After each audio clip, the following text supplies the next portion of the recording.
Peggy 16.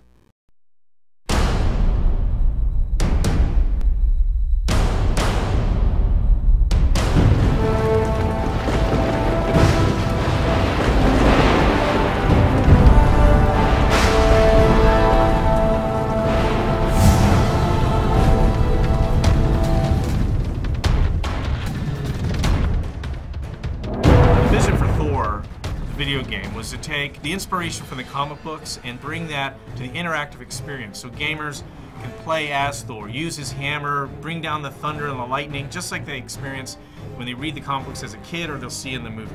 He is the god of thunder. We really want to express the power that he has as a superhero.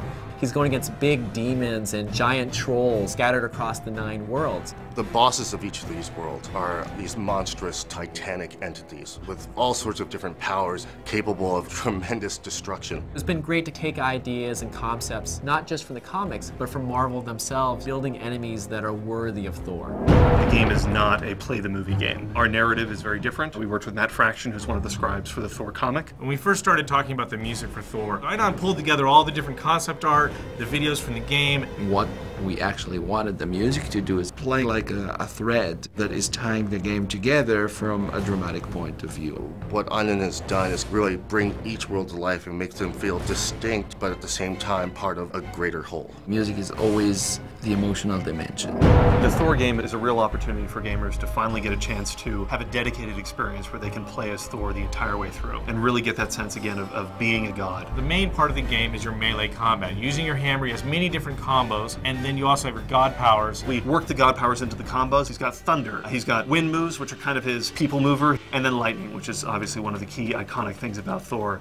There's a grapple system. Thor literally climbs on top of his enemies in order to get the best vantage point to bring the hammer down. There's something just fun and visceral about playing with a character with a giant hammer, smiting people left and right. It's such a gratifying experience. You know, I think people are going to be really excited about being able to get their hands on it.